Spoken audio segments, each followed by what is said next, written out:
Attention! The National Weather Service has issued a hurricane warning for the entirety of the National Hockey League. Please stay tuned for further information from the Storm Cellar. Welcome back to the Storm Cellar. It's only been 2 weeks. We talked about the Seth Jarvis signing last time, right, Ray?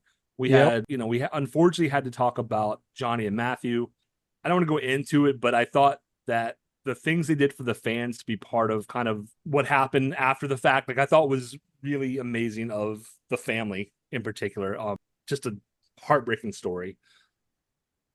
But, unfortunately or fortunately, depending on kind of how you want to think about it, life goes on, right? Yeah. And we need to get something positive going for us. Hockey season is the prospect showcase is underway. Good enough for me. Hockey season is underway as far as I'm concerned. The Hurricanes prospects look really good. I gotta just say, saying, Gleb with a natural Hattie. wow. So we have prospect, showcase, and our guest is going to be somebody who probably was paying attention to that because these may be names that he's going to know. But what's new is it the Great White North in September, or is it like the gray, greenish, yellow? Well, no, North, summer's a lovely half hour in Calgary. And, it'll cool down up here soon enough, but it's been unseasonably warm lately. Let me tell you, it's been cooking up here. I will say, if you want to talk about even out of such a terrible story, Calgary is still doing tributes. That memorial outside the dome is still growing. They've had wonderful things. Like the WWE. You may like pro wrestling, you may not, but they swung through here for a show, Raw, Monday Night Raw, and one of the wrestlers comes out in a Goudreau jersey, and people went nuts. Everyone understood it was a great little touch by an organization that has nothing to do with hockey, but they knew that it was tough times around here. It was a great tribute, and certainly loved it. So there's still, love out there, and they're showing, tributes and good signs from all angles. It's amazing, and I wanted to throw that in there because it was great. The team who must not be named. Yeah. Cole Caulfield. Yeah. So in case you don't know, players have to basically register their number with the league by a certain date. Yep. That has passed. He asked the league to let him change his number to 13 in honor of Goudreau. The league said yes. It's the team who must not be named, but that's first class. I mean, that is. Really. I've got no trouble. Caulfield. I've got no trouble praising him for that. He plays for the wrong team, but that doesn't mean he's not a great guy. And my goodness, that's a tribute and a half. And I can feel there's going to be a lot of emotion out there all season long. Like it's going to be great. Try to turn something positive, find the positives to promote, and that's one of them. And I thought that was really quite classy of him too. So good on Caulfield. Now we had one Andrew join us last week, one of my closest friend, my closest friend, brother from another mother, who took us through the Calgary experience and the whole Goudreau situation.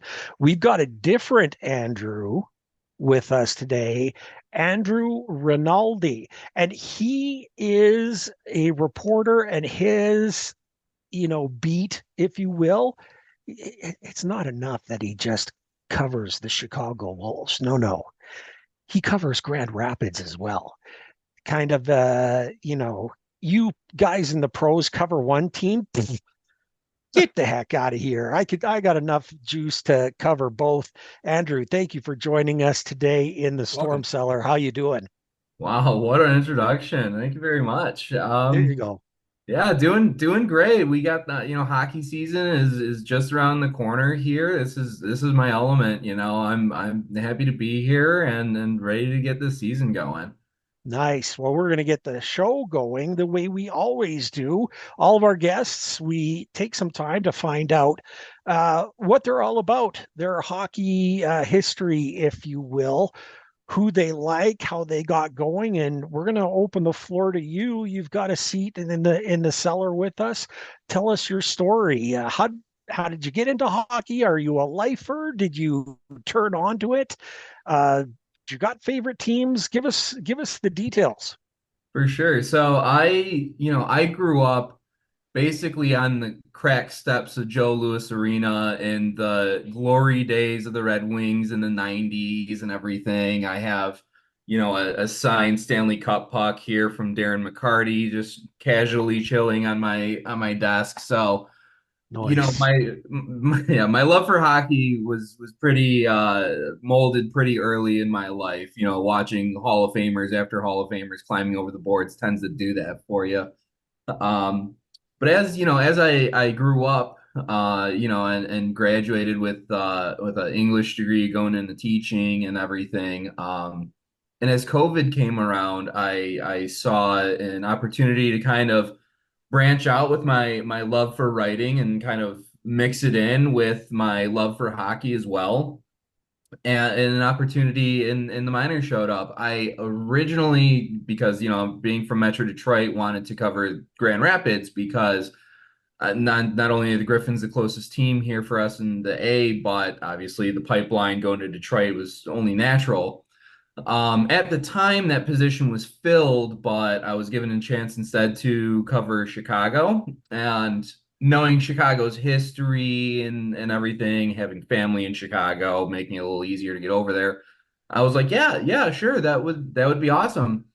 And then after season one of covering the Wolves, then the position for Grand Rapids opened up. So now I decided to kind of take on a double beat there. And I've been doing this will be season number 4 coming on. It's been a wild ride. I got to witness a Calder Cup championship for one of my beats, and yeah, I've played hockey for most of my life. Had my first real injury this past February. I kind of slid in and broke my ankle, so my Congrats. playing days. Yeah, it was tough. It was tough, but we persevere. I'm about to get back on the ice actually coming in these next couple of weeks. So yeah, I just live, breathe hockey, love talking about it, love meeting people that, through it as I've, shown joining multiple podcasts. I'm glad to be here. You've been doing this for 4 years. I've got to ask you, is it really cool to cover these guys in the AHL and then watching some of them blossom and move on and do great things in the NHL? Like that's got to feel good when you're, there at the beginning and able to cover it. I mean, it's got to be great and rewarding. Absolutely. Yeah. Seeing a lot of these guys kind of graduate and move up. Seeing those first couple seasons in Chicago, seeing the likes of, Jack Drury and Pyotr Kochetkov and Jalen Chatfield all kind of graduate and rise through the ranks, and seeing them at the big club. I went to a Hurricanes Red Wings game this past season, and being able to sit there and point out, like, I've interviewed that guy, I've interviewed that guy, I've interviewed that guy, I've interviewed that guy. Like, it's really cool. Yeah. That's fantastic. That's fantastic. So, look, we're going to get into this, and and especially I'm thinking about the reuniting of Carolina and Chicago. I didn't know that it was ever going to happen again, to be perfectly honest. Like it seemed like some of those bridges were burnt pretty badly. And now that everything's back, there's a lot of talk about what's going on. And I know, Brad, you've been reading articles and so forth. Like, I'm trying to figure out if this is all now, and the Pollyanna in me wants to say it'll be just whiskey under the bridge and everything's going to be, you know, just fantastic. But I gotta want it's got to be difficult, isn't it? Like, It's interesting. Like it's not going to be boring. Well, I mean, I Yeah. kind of feel bad. Kind of feel bad for Andrew. Like this might be a long season. So to back up half a step, right? I started following the Wolves when the Hurricanes became affiliated with the Wolves, right? So I've only been watching the Wolves for like 3 years. In that 3 years, I've been in there in person to see them win a Calder. You know, we got to see and meet the team like after each of the games. Like the guys came out, they were all super gracious, right? Took pictures, like talked to fans. I had to leave the last night, but like they invited some of us back to the hotel and like come hang out with the team, right? Amazing, like the class the organization showed in letting people do that and just wanting it to be, you know, kind of a family feeling, which is what we talk about all the time with Hurricanes, is there, right? I've met a lot of really cool Wolves fans. So even when they split, right, I'm like, A, I'm not going to drop the Wolves, and B, I understand why the Wolves fans are upset, right? There's what you have are a couple of people who are used to being the, richest, probably smartest, guy in the room, and now you got two of them, and they have slightly different agendas, and that's what happens when you don't own your own AHL franchise. It's just what it is, right?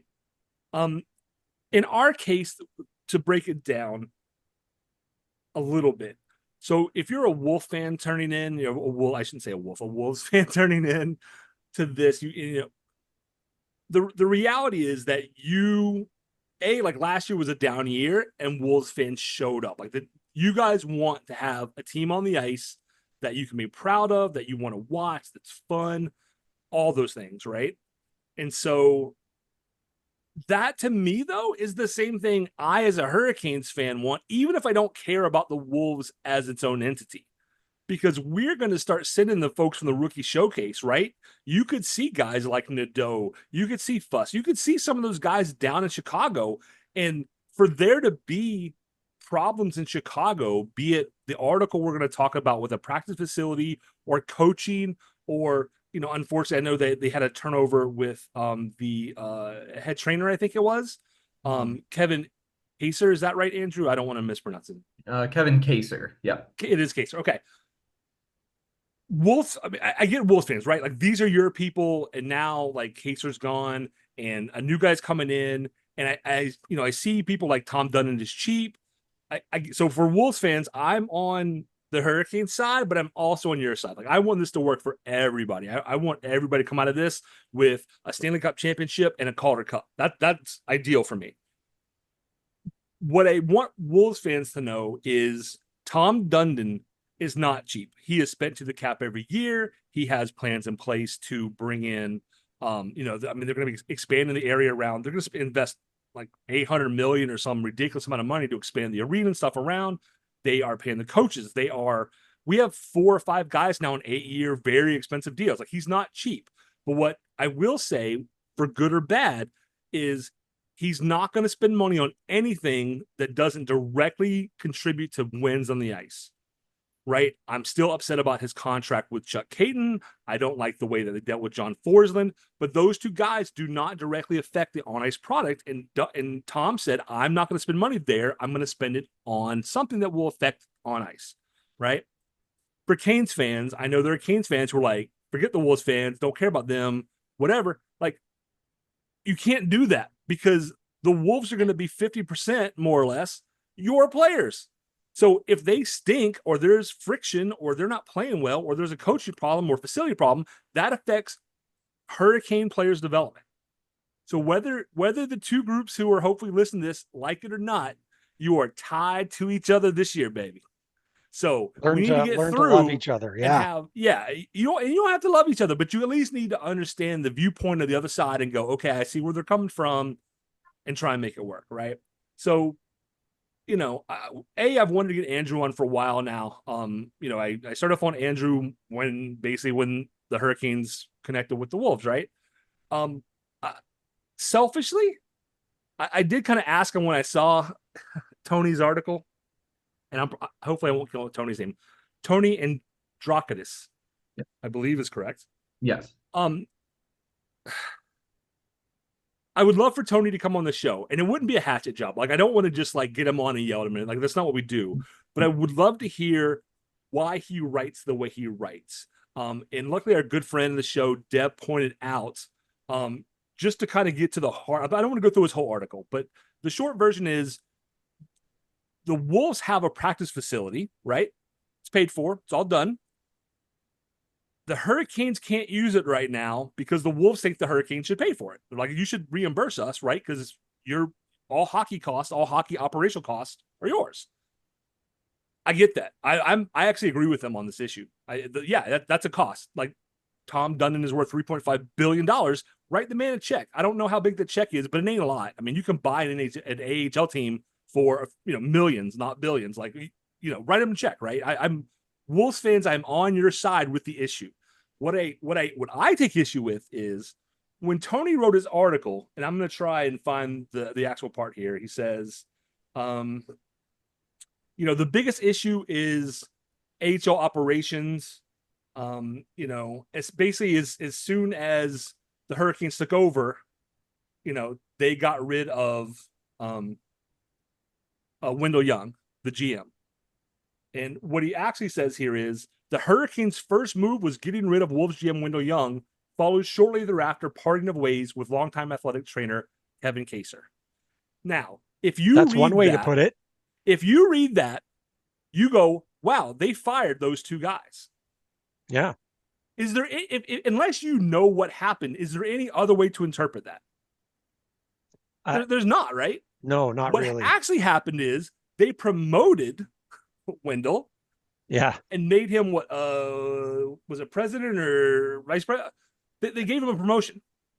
Yeah. They didn't find, they wanted their own hockey guy in there, which they gave to Darren York, who was in the running for the GM job at the NHL level.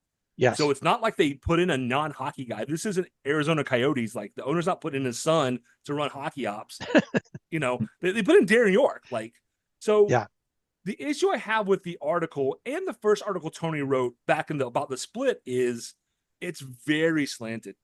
And it feels like he gets the information correct, but because he only hears it from one side, he just assumes that that's right instead of saying, well, these are the facts, but that really doesn't make sense because why wouldn't the Hurricanes want the practice facility to be in place, right? And unlike the first article, this article doesn't even mention him reaching out to the Hurricanes for comment, which after the first one, I probably wouldn't talk to him either, but they should. I mean, like I understand why they didn't, but they should. Like he is a good journalist in the AHL, right? He has a lot of exposure, but I think he's maybe quick to infer things. Or he's just not taking the time to sit back and go, okay, is this the full story, right? So when I'll be honest, like as soon as I saw this thing, I'm like, this is just more crap writing from Tony. And I shouldn't have said that because it was just a knee-jerk reaction. Elaine Shercliffe, who covers the HL, very quickly said, hey, I've heard a lot of the same rumblings and you guys are jumping on Tony and that's not fair. And when she said it, I went, okay, there's actually something here. But I still don't like the way that this was written because it's written in my mind from one point of view. Like there's a very clear pro Wolves, anti-Canes point of view. And Tony says he doesn't hate the Canes, but if you don't hate the Canes, then when you write that you got rid of Wendell Young, why don't you say he was promoted? You knew that. You covered the team. So, it makes me thankful. Brad, it makes me thankful that we have a pro like Andrew here who can actually, walk us through this and like what does it all mean? Yeah, where are we at? What do you know, Andrew? Because I'm sure Tony's not dead wrong, but we don't know, right? And the King and Tom's not going to go out on the, and just tell everybody.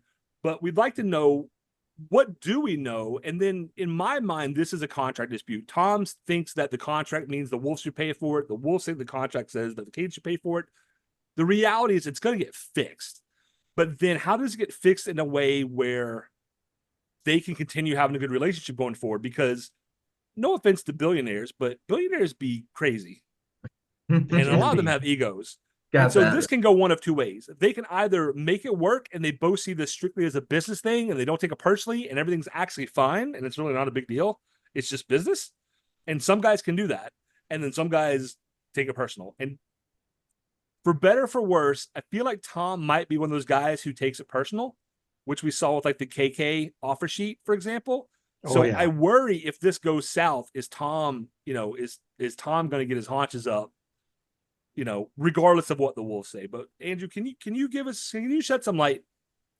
Yeah, for sure. I mean, I'll start by addressing for one, and when it comes to, I guess, how Tony views it, I think that he sees a lot of kind of the NHL perspective kind of looking one way, and he wants to give more of the AHL side and the operations on that. So I think a lot of fans can kind of take a look at that as he's kind of might take shots up top, but I think he's trying to give more of that perspective down there from the Chicago, the AHL side as a whole, which admittedly doesn't get a whole lot of spotlight beyond guys like Tony or me or Elaine. So he's kind of trying to, I think he's just kind of trying to give him a fighting chance in that regard.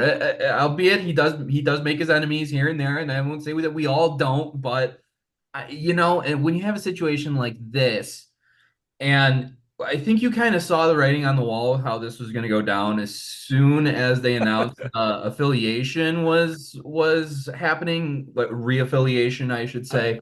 As we say in North Carolina, Andrew, I put my waders on because it's getting deep in here. Oh yeah. But we saw it kind of as with Carolina moving on from Wendell Young. I'll say that. I don't know if the Fire, but they moved on from Wendell. Wendell took the vice president position with the Wolves, and you've seen more of that focus on, and Carolina kind of getting their, I don't want to say getting their claws on, because again, it's all about that aggressive language and the perspective and all that. But with Carolina taking over hockey ops in virtually every facet down to the trainer's position, yeah, I think you're kind of now seeing Chicago maybe like kind of like fighting back a little bit. I mean, when you separate two siblings, someone's always going to still throw another punch over mom's shoulder, and I think that's kind of what we got going on here. I don't think Carolina's gonna get into training camp in the season without a ice sheet for these guys to practice on, especially because, yes, last year was ugly for Chicago on the win-loss column, but I take a look at a guy, especially with the Jesper Fast injury coming, how Carolina could have used a young motor like Jamison Reese to kind of maybe help come in and fill that gap in the bottom six. But instead, he gets exiled off to Springfield. He plays about 5 minutes a game in an organization that doesn't really care about his development. And then he's shipped off for a pittance over to Ottawa. So neither one of these franchises really benefited from last year's setup. And so I think it's going to come down to, as time gets closer, Carolina might begrudgingly write that check out and be like, okay, here we go. This is going to happen. It might wait until the prospects tournaments and training camps are over with, and then they're on their way to Chicago. But I can definitely put forth that, there's still, even though we're back and we're re-affiliated, this is, there's still some axes to grind. I can feel on both sides. I do feel like there are personal feelings here, as you've kind of alluded to. But at the end of the day, there is a lot to be gained in this agreement. There's a lot to be gained in this affiliation. And so I think once it comes down to it, everyone's going to kiss and make up, and it's time to, go get some W's on the ice. But until then, if I can poke you here and there and get you to, pay up on a bill, I'm going to do it. So there's definitely a lot of truth to Tony's article. I know a lot of fans might feel like, he's again kind of coming in with his own axe to grind there against the Hurricanes, but it comes with the territory of these two sides trying to make it work. Yeah. And just to jump on something, hold on one second, Ray. Just to jump on something that he said that is important, that because I want to call myself out on something. Wendell Young is working for the Wolves. I said the Hurricanes promoted him to VP, and that's technically not correct. So I just want to clarify, like what I said was absolutely incorrect, and I should have said it the way. Like, he was let go by the Hurricanes on the ops side and hired by the Wolves, of which Carolina has no discretion, right? Right, So correct. I still don't think that took place in a vacuum. Like, I think probably, like, they knew these changes were coming, but I just want to correct myself, that I know that what I said was Carolina promoted him, and that's not what happened. It was the Wolves who picked him up. And I also like what you said real quick, and then I'll go to Ray, is if you look at it from a perspective of a guy like fighting for the underdog in some ways, right? He's making sure the AHL guys get a chance. I can even buy that argument to a point. You know what I mean? Like, I get that. Like, there's tons of national press, and the AHL, some people will say it's not like a feeder league, and it's they're good. It kind of is, but that doesn't mean the hockey's not good, right? So it makes sense for the AHL people who cover it, like yourself and Tony and Elaine, those other folks, to want it to do well, because who knows how things could end up, 20 years from now, right? So I just wanted to correct myself and just say, if you look at it from a Tony is giving the underdog an opportunity here, I still don't agree with it, but I can at least buy the argument of, okay, well, that's okay. If that's his perspective, and I'm reading his articles with that perspective, okay, I at least can say that's where he's coming from. So go ahead, Ray. I'm sorry. No, it's all good.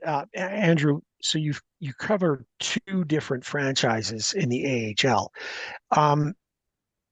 For those of us who don't really know all as much about we follow our pro teams, great, but the AHL teams may not get as much shine, as much attention. I got to ask, is it not for all of the AHL teams that are affiliated? Is there not the general understanding that it's the pro team running the AHL? Like, that's a fait accompli, isn't it? Because Absolutely. I want to say, like, if you're a Chicago Wolves fan, it's fine to love your team, but there has to be an inherent understanding that you're not in charge of who's on the ice or how it's going, because you are essentially owned by your pro team. That's how it goes naturally, is it not? Yeah, absolutely. Chicago itself has been a unique case, even in the modern minor league landscape, because sure there are independently owned teams. Like Hershey is an independently owned franchise, but they have a very strong relationship there with Washington, and they're able to independently kind of work together to get a championship roster basically year in and year out over there, whether their players are graduating to the NHL or not. So a lot of teams, Rockford, I know, was the most recent one that was purchased by the Blackhawks. So now a lot of NHL teams are kind of moving in that direction where they outright own their AHL teams.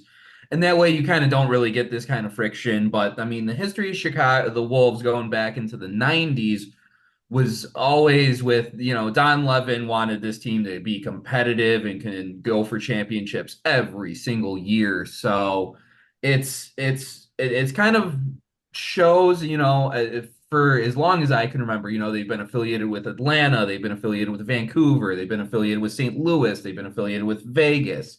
And then Carolina here as the last one. That's going as far back as I can remember, to about mid 2000s, but um, I can certainly, see both sides of the argument.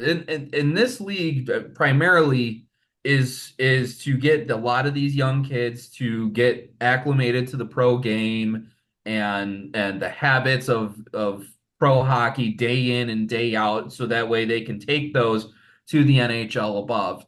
But there's still a lot of guys there, you're 26, 27, 28-year olds that can still play at a high level, that can still offer something to the NHL. I'm not going to be studs at the NHL level, but it's and in Chicago, they want to see those kinds of guys mixed in with, your Jack Drurys and your Pyotr Kochekovs that can help lead collectively to titles year in and year out. But I mean, the landscape and the reality of it is, you look at the last couple of teams, like Coachella Valley, again, very, very recent, very different, because Seattle being such a young franchise didn't really have a ton of young prospects to come in. It was a lot of vets, a lot of guys who've been around the block quite a bit, free agents that came in, and then they kind of filled in the gaps and were able to produce a team that made it to two straight finals. I think that it's we've seen kind of in this modern landscape, and I think the experiment last year kind of proved it that if you don't have a line of solid NHL talent coming in through your team, you're not really going to go anywhere in the AHL. And Chicago went out and got two of the biggest level names out there in Rocco Grimaldi and Chris Terry. They got one of the big vet netminders in there, and it if you don't have that talent kind of supplementing you, it can't really work. So yeah, it's for the culture of the team, wanting to see them kind of come in and succeed and win. That's just kind of the perspective from Chicago. And in Carolina, you're gonna want to see those young kids go and grow and learn those habits. In my mind, the best way to learn those habits is to play winning hockey. So I think both Yeah. teams can come together and take both of these philosophies and really make something out of it. I'm going to poke the bear, Brad. Okay, I'm going to poke the bear. I ask just a quick. Let us know team affiliations with the pros. Okay, how long are they normally? And that's the first question that's going to lead to my next one, which is really poking the bear. But if you could tell us, like, what's the average? Like, is there a lot of shuffling going on, or you pick one team and you kind of stay with it for a long time? How does that work? For me, being where as for my history in the league, there hasn't been a whole lot of movement. Actually, coming out of COVID, this has actually been a fairly stable era in the AHL. There's not been a lot of teams shifting around. There's not, there's even financially the franchises that are there, you'll see a lot of times certain teams might not survive in certain markets, and you see them kind of bouncing around to other areas.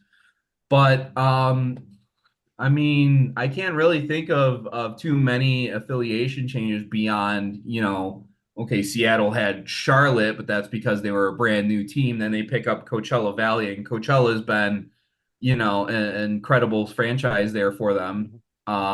In the same way, Vegas purchased San Antonio, moved them out to Henderson, and that's been stable out there as well.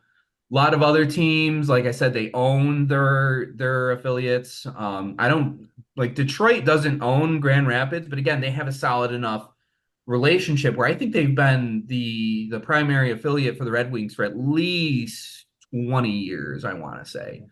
So, yeah, and then and then you got Chicago. I would say Utica. I know Utica's kind of bounced around between Vancouver and New Jersey, Kevin but Dineen's team, by the way. yeah, Yeah. exactly.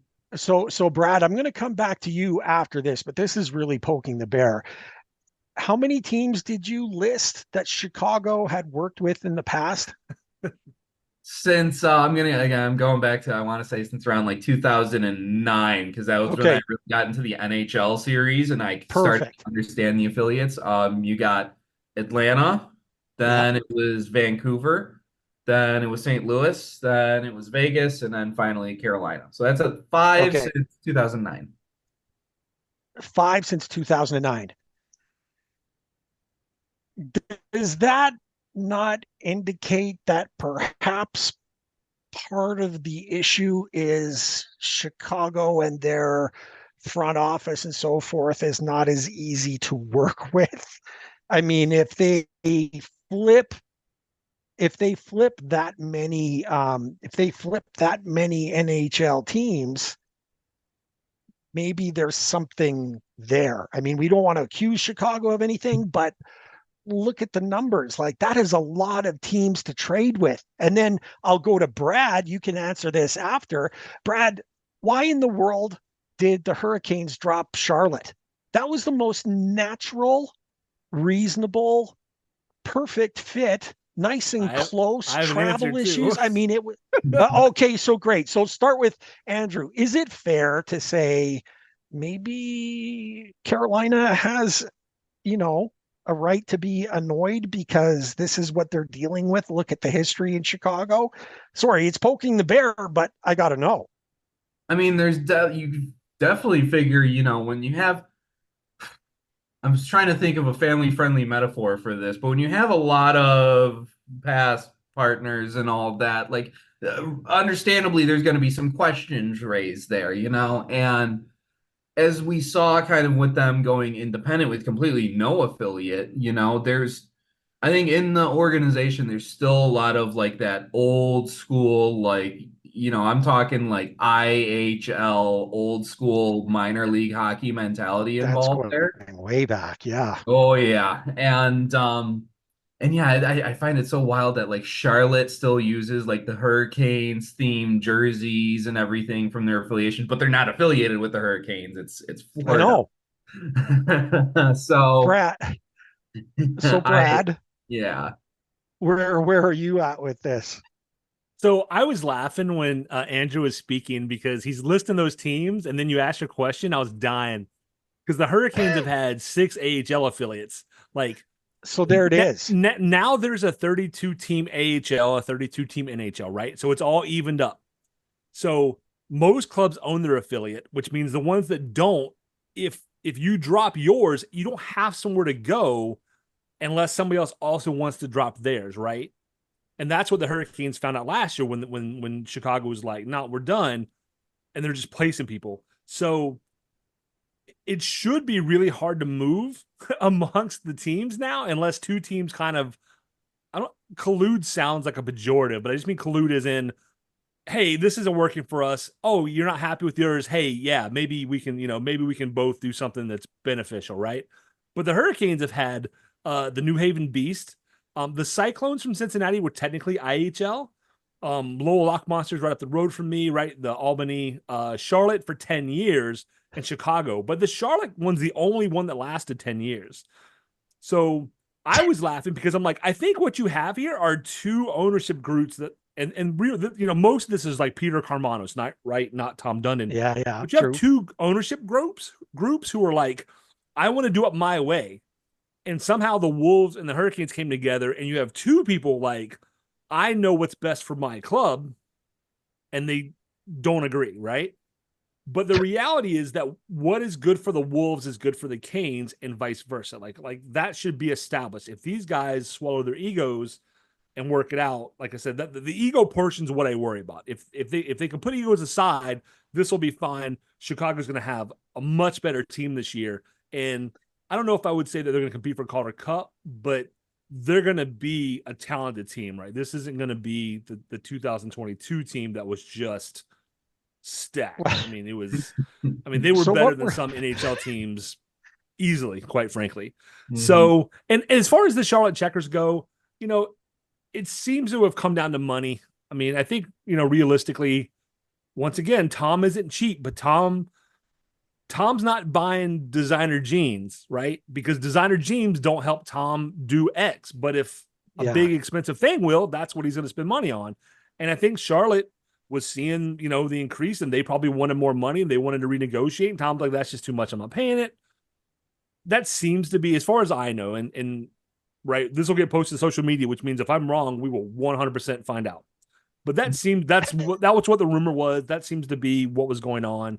Is Charlotte wanted more. Tom wasn't willing to do it, and Tom, the benefit of them being in Charlotte was not a big deal to Tom because Raleigh and Charlotte are two different markets. I have a lot of people in Boston are like, oh, I worked in Charlotte, or I, worked in Winston-Salem. We didn't hear about them. Like, it's because 4 hours away. Like I've said before, it's Yeah. Hartford and New York. They're separate markets. So Tom doesn't care what happens in Charlotte other than it's a call up. And as far as Tom is concerned, a flight from Charlotte to Raleigh, go to the airport, get on a plane, do all that's what, 2 hours from start gate to gate? The flight's only like an hour, but the whole thing's 2. What's a flight from Rosemont? 3? Like Tom doesn't care. Like if Tom, no offense, if Tom could save 50 grand going to Chicago, I think he'd be like, oh, that's 50 grand I could spend on something else. I really think he's that guy. So what we're saying then in all of this, what we're saying, Brad and Andrew, is this is a match made in hell, heaven, or they're like the perfect match for each other. That's the first thing that I would say. If that's we what had I 6, honestly, and if they 5, can put egos aside, it's a perfect match. Because you have 2 owners that I know beyond a doubt want to field a competitive team and win, right? And show the league we're the best. Like, and that's what you want as an owner for either club. And if you guys could explain to me how in the contract the wording isn't clear enough to determine who's paying for the practice arena. Did we not have good enough lawyers that could make it absolutely clear where you look at it and it says where now we've got to go to, well, we don't want to go to court to it. We just want, Tom to pay up and take care of it because that's really what matters in this. How does that happen?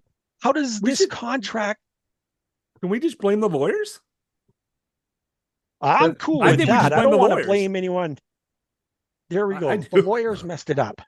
Yeah, the lawyers goofed it. I mean, and if you think about it, if your lawyer's really good and they put in really specific verbiage, Tom could be like, oh, like this clearly says this, right? But it's America, and we know that we can have documents that are like 250 years old that apparently look really clear but aren't, kind of deal. So, look, this is going to get worked out, right? That I'm not worried about it getting worked out. What I worry about is how does this affect long term and the relationship?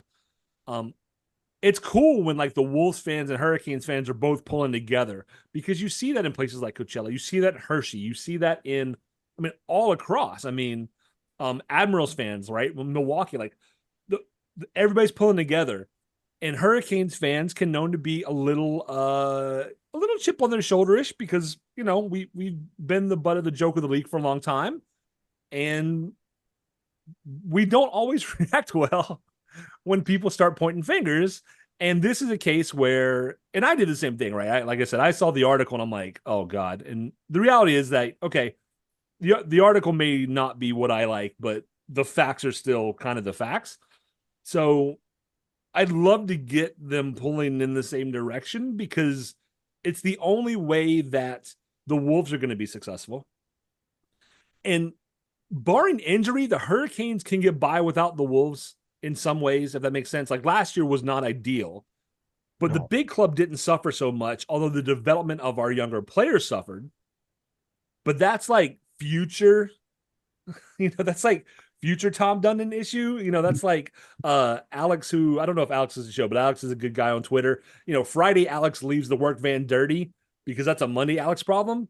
And I feel like that's what last year was, right? That's a future Dundon problem. What could happen, though, is if the Hurricanes get into injury trouble, now a Wolves team that's not competitive and not in sync, now that affects the big club. And now the powers that be are really going to put a spotlight on things. So let's just not get there. Like, I understand Tom, he's not cheap, but maybe he is a penny pincher. It's probably why he's got $3.5 billion and I don't, that and, making hundreds of millions of dollars. But pay it. I don't know what the contract is for. Like, I don't know if we're talking like $100,000, but it ain't $1 million. Yeah. I'd almost put money on it that it's not like $1 million. We're probably talking 6 figures. It's a practice facility for 9 months that the Wolves already have the contract for. They, if they just are like, hey, you cover the cost. To me, that's me hopping in Ray's car and Ray being like, you owe me $25 in gas. Okay. All right. That's just part of the deal. Like, just pay it. For the record, I wouldn't charge a gas, by the way. I just want, and you either, Andrew. If we're going to hit the road, the entertainment and getting a chance to talk hockey is all the payment that I need. So let's make that clear. But look, it's imperative that this works. And I say imperative. I don't think that's an over exaggeration on how much it means to this team. When you look at the showcase, okay, the Wolves fans, you're looking at guys like Gunier, who has 5 points in 2 games. Unger Sorum, 4 points.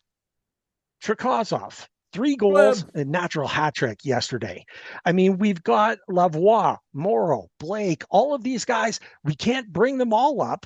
They're not all going to be Hurricanes. There's limited spaces. You're going to have a beautiful team that is going to be great to watch, exciting. We have to make this work. And the development is so important because you look in that lineup and some of those names, they could make the lineup this season. You know what I mean? Like there's some guys making some big waves and they still have a game to show, right? They have all these points. They look fantastic. It's so imperative that we get this right because last year was a joke. They were split everywhere, as Andrew pointed out. Like when players get split everywhere and you can't basically determine and say this guy gets this much time, this guy gets this much time. When you have no standing, you've got no control, and that just hurts your team. It hurts your organization long term as well. Brad, quick question. I'm gonna put Andrew on the spot. I've only seen it from one person, but it just made me go because sometimes I see something and I can't not think about it because I'm like, oh, that's an interesting question. They think that this is the Hurricane, this is Tom Dundon trying to ruin the Wolves, basically forcing Don to sell the team so that Tom Dundon can then buy it cheap. That sounds like a crazy conspiracy theory to me. Like, so I'm going to say, Don, I'm assuming like you've been around, like you know some of those guys, right? Like, I don't see that happening regardless of the financials. Like Don Levin is a guy who loves his team. Like that's the main reason I think that this is just a wacky conspiracy theory. I just wanted to ask about it because I wouldn't put it past Tom. That sounds terrible to me to say I'm my own owner, but I wouldn't put it past Tom. But I don't see Don selling because I think Don's been clear. It's not about money. Like I'm sure he was made a very generous offer to buy the club last year. But do you think do you think that this would ever go down that path, or do you think this is just once again, we're a couple, we broke up, and now we're getting back together, but it's going to be a little tricky because we're both going to remember things that happened in the past, and we're going to bring those up for a while until we get comfortable that this is real. What do you think, man? I mean, the Wolves have been around since 1994. They have a little more of that kind of lasting stability, not just, financially with, the Levin's thick pockets, but in that community. I mean, they've been a staple there in Rosemont we're going on 30 years now, over 30 years. Last year was season 30. So it's it's I've kind of tried to like put the feelers out there to see kind of like if there was any interest in selling the club or any of that. And basically what I'm getting at is that if someone is looking to like, pack up and move the team, maybe I don't know, maybe a little closer to Raleigh, he's not this franchise is going to be pretty stapled in there and for at least the next 3 years and with Carolina in Rosemont. So could this possibly be a way to try and destabilize and tank the franchise's value? Maybe, but then you're purchasing one that is going to be less valued, not just from a dollar standpoint, but what are you going to tank the franchise for 3 seasons now? Now you're stabbing this loyal fan base in the back. That's been their numbers and last year without an affiliate were even better than the team that finished in the number one in the league and won the Calder Cup. And this team was at the basement of the AHL. So clearly, these fans, they love their Wolves. They love coming out to the games. And I can't stress what the Wolves give back to their community as well. I mean, Courtney Mahoney, that's running that operation over there in Rosemont, has just absolutely done an incredible job and getting the team involved and giving back to the fans that give them so much as well. So I guess he could try and take it, but That, I playing mean, with fire. it sounds ludicrous because think about the fans themselves. The Caniacs, we're fickle, right? If someone had a means to try to go in and tank our team and make it just awful, are you gonna go back? Of Yeah. course not. It's just not gonna We'd happen. fight the whole time, right? Yeah, It would be a it major would hockey news story every week. all the time. It just doesn't make sense. And I that I mean, And I'm all for conspiracy theories, but they got to be entertaining. And that one it, just makes my blood I thought it was curdle. entertaining. I was like, wow, there's zero truth to this. But and Yeah. just to throw it out there, Don Levin is worth like 2 billion and Tom is worth like 3. So it ain't like Tom can like outlast, you know what I mean? Like Yeah. Don could go, the Wolves could make $0 for the rest of Don's life, and Don probably wouldn't notice. I'm just Yeah. saying, like the whole tanking like on purpose thing is ridiculous. I do real quickly. We often talk about other shows and stuff that we like. Courtney is going to be on Locked on Hurricanes this coming week. I forgot which day it is. Good friend of the show, Zach Martin, does Locked on Hurricanes. That's a daily. Courtney is going to be on there. I will be tuning in, and if you're listening to us on this article or on this podcast, you probably will not want to miss that as well. So I just wanted to put that plug in there real quick. Tune in, tune in. One thing before we move on to, the last segment, something that did come up that we didn't, between when we were talking about all of this earlier in the week, Brad, is sadly Father Finn is no longer with the Carolina Hurricanes. Now, Andrew, I know you got a chance to see when he went down and so forth. Um, what was the Chicago reaction to him being part of the team? I have to tell you, there's nothing but love for Father Finn. He was And 35, 9, and 5 at home with the Hurricanes. I mean, just insane numbers. And uh, just all class kind of guy to have him go down to Chicago. That's a treat in my eyes, isn't it?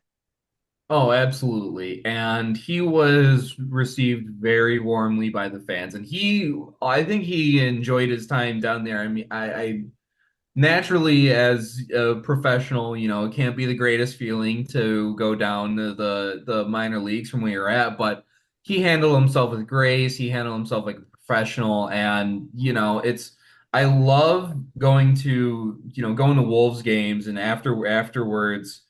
All the fans are huddled out right by the exit, and the players will all take their time to, come drop and say hey, and no one spent more time over there than everyone's favorite auntie Ranta. It was Love it. yeah, it was Did it you get was a chance to treasure.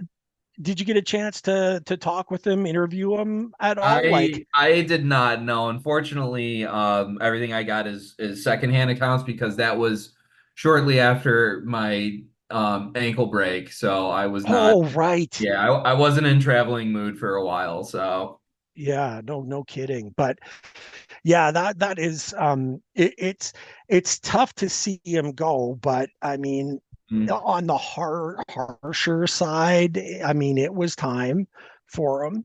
I think he goes out gracefully, and I don't know that there's another team in the league, no matter who he played for, and he played for a few that loved that man as much as the Canes.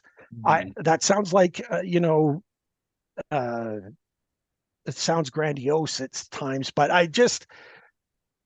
you could feel the love for him every time he stepped on the ice. He played a great game or whatever. I mean, it just ingratiated him more. The fact that he was part of the Finnish squad, you know what I mean? Like, which we love, all of our Finnish players and so forth. We don't have two of them now. Like, he's gone. Teravainen's gone. Like, it's tough to watch, right? Mm-hmm. But Yeah, you hopefully know he'll what? be It back was as a it coach was someday, great Ray. for him to be part of the team. I would love to see let's hook him up right now. Like find a way to get him to be part of the team right away. Don't let him escape because he's just one of those guys. Brad, do we want to go to questions now? Yeah, let's go to questions. We have a few that we want to make sure we hit because we snubbed this person last time. So Daniel Wagner, Mike Yes. 50 Ninjas on Twitter, good friend of the show, one of the nicest people you will ever meet. Like, really enjoyed meeting him in 100%. person at the Stadium Series. He asked, without all the depth of the past few seasons, who do you believe thrives before the trade deadline? He's thinking maybe Lemieux until a potential upgrade becomes available. So maybe who on the Canes is gonna give us that little extra oomph prior to maybe the trade deadline? Uh, in my eyes, I don't know that the team is as shallow as we think. We lost some players loved dearly. I mean, Pesci, Shea, Teravainen, losing those key pieces was difficult. But look at the replacements and look at the players that we have coming up the pipeline. I don't know that we're as bad off. I mean, we're probably not on paper as strong as we were last year, but that doesn't mean it's a dead end. And I look at a guy like Roslovic, who did a number on us in the playoffs. Yeah. Good to have him on our team. Good to have him on our team playing with us now. I think he's a guy that could jump in and show his worth. I don't know. What do you think, Andrew? You know the team enough. I mean, you've seen it. Maybe I'll put this to you: of the youngsters that you might get a real good look at. Who would you pick? Oh, that's a good one from the Wolves side of things. I mean, I know that Scott Morrow he might be starting off here in Chicago. I don't know if he ends there. I know he looked really good with his cup of coffee with the Canes last year. I gotta hold out for Captain America for Jack Drury. I mean, again, I'm sticking with the Wolves connection here, and yeah, he was such an important part of that 22 championship squad, and I think he's still got a lot to give in his game. I think, they weren't my affiliated parent club last year, but I still kept tabs on a lot of the old boys, and I love the competitiveness in his game and just the intangibles. He's just smart, being able to be responsible both with and without the puck, I think goes such a long way, especially, in those games in April and May where they really count. He when he came in Chicago, he'd already been playing professionally over in the Swedish league, won a championship there, then came in and won a championship in Chicago. So this is a guy who knows how to win trophies at multiple different levels. And I think when push comes to shove, he's going to be a guy that you're going to want in your corner. And he'll throw mitts too. Even if the Mm-hmm. guy he's facing is 300 pounds bigger than him, he doesn't shy Right. away. We beg him not to, but he does that too. Brad, who do you think? Roslovich was one of my first thoughts as somebody who I don't think the Hurricanes fans are expecting a ton of, but could be a person who comes in and really does well. Somebody I don't know if this is necessarily in the spirit of Daniel's question, but I want to bring this person up. Ryan Suzuki has been a kid who we've been like waiting for and feel like he has the potential, and he's had injuries and setbacks.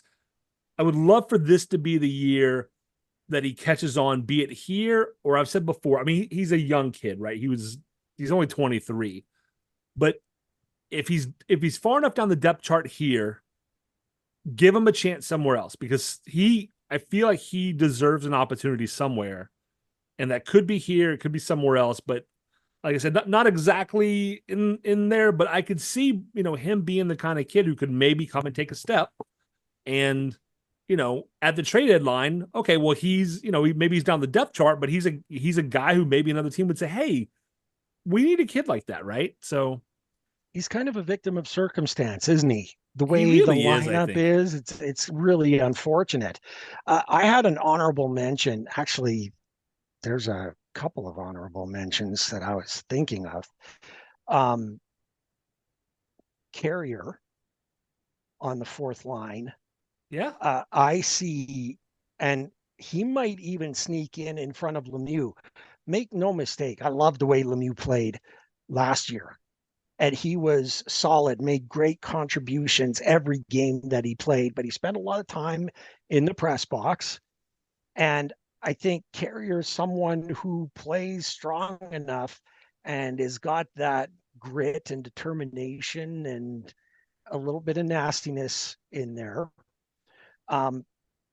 Yeah, that he's a guy for me that might be. And Gostisbehere, I think he's someone who could get in maybe number 1D on the power play, maybe Would be number nice. 2, but it would be something he will be an addition that will make the power play stronger. And Brad, we don't want to cry about the power play much anymore this season, do we? Just be good I enough that mean, I don't complain. seriously. Like, you don't have to be top 5. Just be good enough that I'm not. Yeah. And it's not even about that they can't score. They clearly can score on the power play. It's when they're just not moving. I mean, Yeah. It's it's how they like play playing it. NHL 95 and you're on the power play and you are controlling one player and they're moving around. The other 4 players are standing there.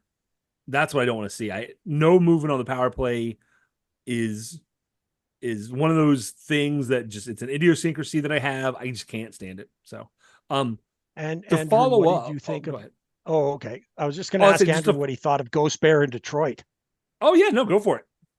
Yeah, I Andrew, what did you think of mean, him last season? he was the one who made the jumping, reaching play to keep that puck in, so Lucas Raymond could keep our season alive for just a little bit longer before John Tortorella decided not to check the scoreboard and realize that his team was out of the season. But I'm not bitter or anything. No, he Gossespierre was I mean he was our power play quarterback. You've seen him there in Carolina. I think you guys know what you're getting as is. He's gonna make you kind of sweat and throw some curse words out on the defensive side of things, but if you're talking about a struggling power play, I don't know if you can, could have asked for someone on this free agent market to come in and improve that as much as you can, a guy like Gossespierre. So, you're gonna have to take some of that bad with the good, but the hope is that, in Rod's system, it could kind of maybe, if not curb some of those not so great defensive habits, then at least kind of cover him up and shadow him with some stronger players there on his that can kind of help him out. So certainly a guy who's going to help out and replacing in some of those losses that you guys have had over this offseason. Okay, Brad. Sorry, I That's was it. No, hogging the no, spotlight here. It turned the no. light to We're you. talking to a Detroit guy. You got to ask him about Ghost Bear. Yeah. Daniel had a follow up question, and this I apologize. This involves math. Oh, good Over Lord, I under can't. on Brendan Lemieux penalty minutes before and after the 4 nations. And Ooh. that, like he said, we can set the number. I feel like the over for penalty minutes for him is going to come after. It's like the Four Nations is going to be early February. Like he only played 32 games last year, which was a career low except for his first year in the league. And I don't see him playing a ton of time this year necessarily with the lineup the way it looks on paper.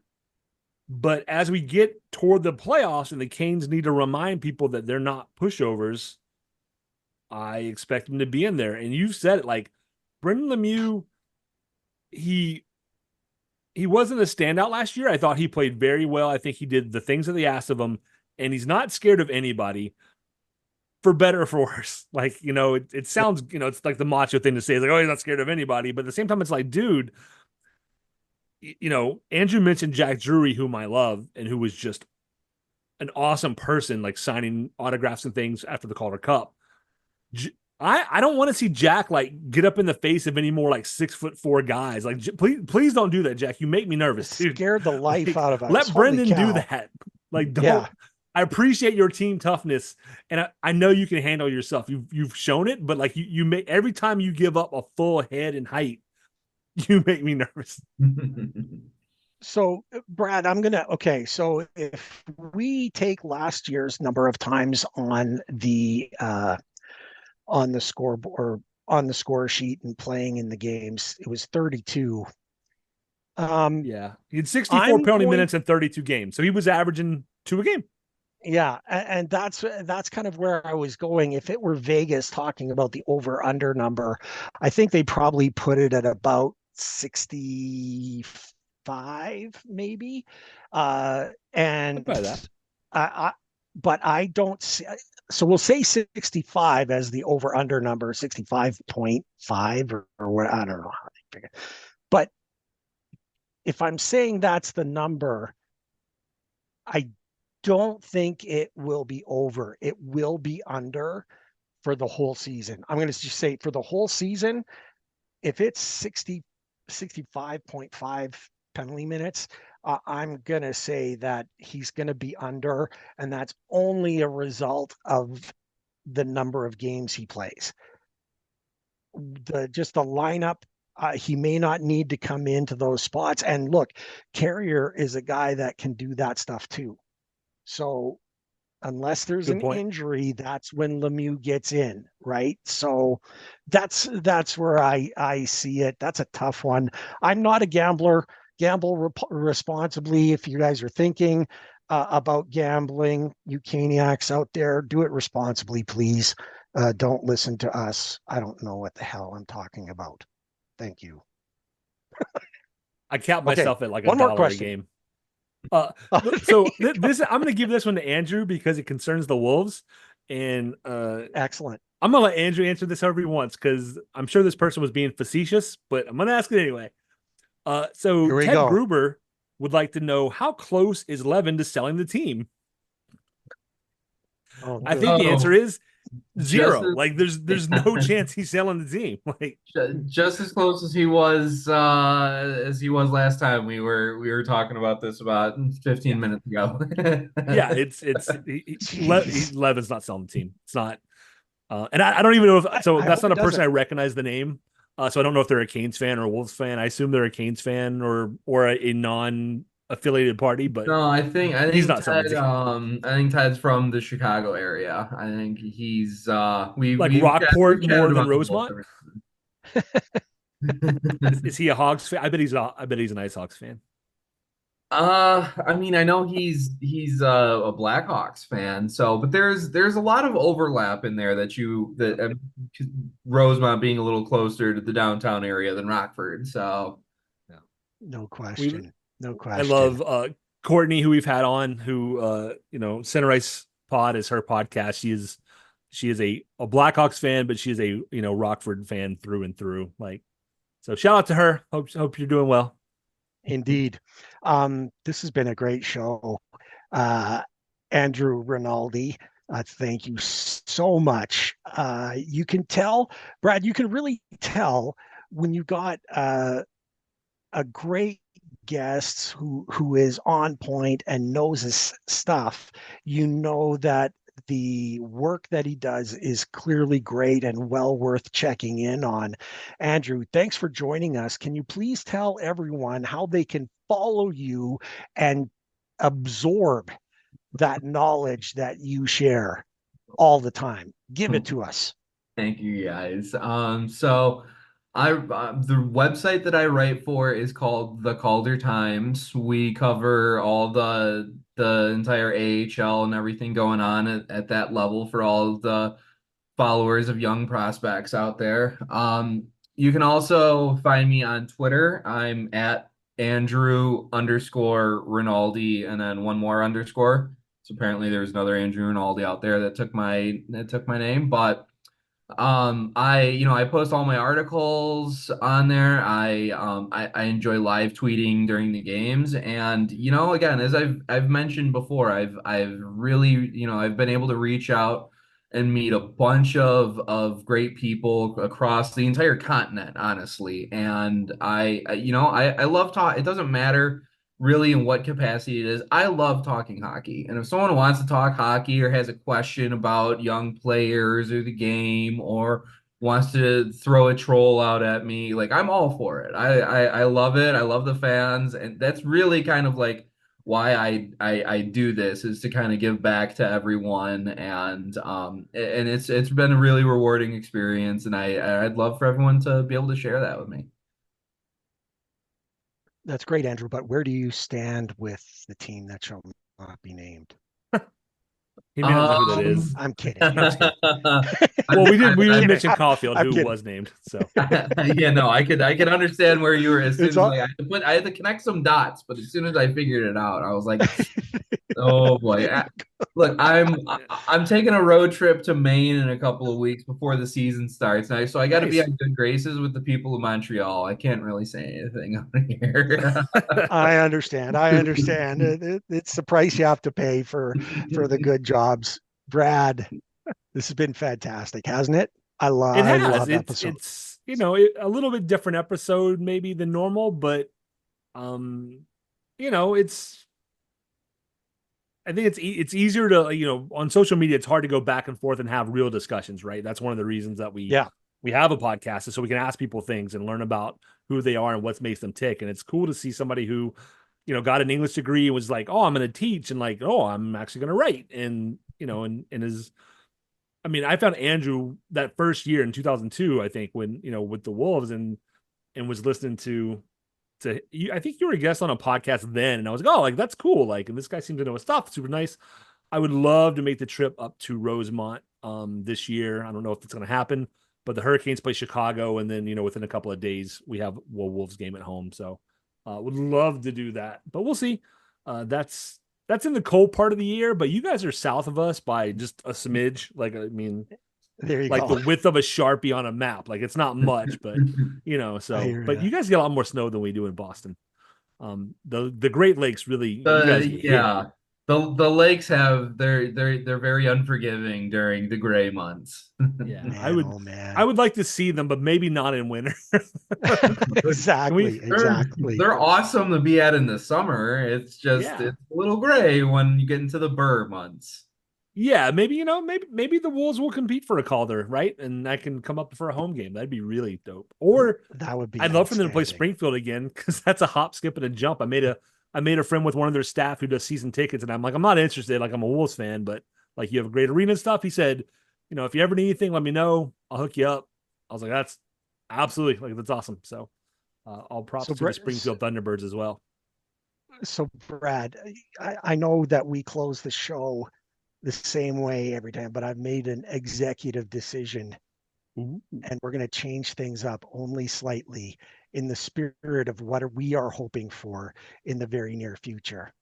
You got any ideas where I'm going with this? Is it the executive washroom key? Because I can't find it. Go Canes, go Wolves. Go Canes, go Wolves. I like that.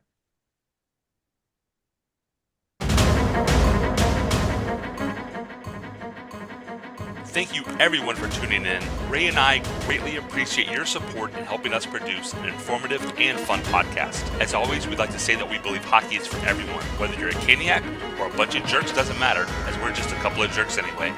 We would love to hear your questions, comments, and suggestions. We will do our best to answer anything hockey related. You can reach us via email at stormcellar97@gmail.com. On Twitter, we are at stormcellar97, and on Facebook at facebook.com/stormcellar97.